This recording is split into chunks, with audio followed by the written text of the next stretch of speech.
নমস্কার। কবি তপন দাসের স্মৃতির পাতায়।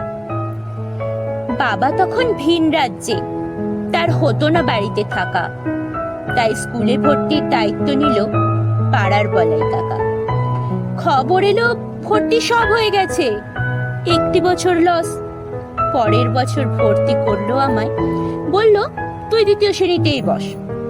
তোরা তখন একটি বছর স্কুল জীবন করেছিস পার। প্রথম প্রথম ভয় পেতাম, ভাবতাম পড়লো বুঝি মার। ভয় থাকতাম জড়ো সড়ো, তাই স্কুলেও কম যেতাম। স্কুল কামাইয়ের সুদাসল মায়ের হাতেই পেতাম। প্রথম বন্ধু শ্যামা প্রসাদ, সাথে রমেশ ব্যানার্জিও ছিল। দেখতে দেখতে অনেক বন্ধু, সবাই প্রিয় বন্ধু হলো।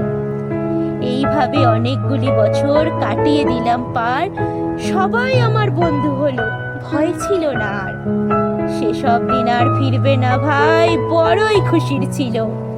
যেন এক নিমেষেই বাল্য খুশি সব হারিয়ে গেল। এই বয়সে এসে আজ সবাই ছন্ন ছাড়া হয়ে গেছি।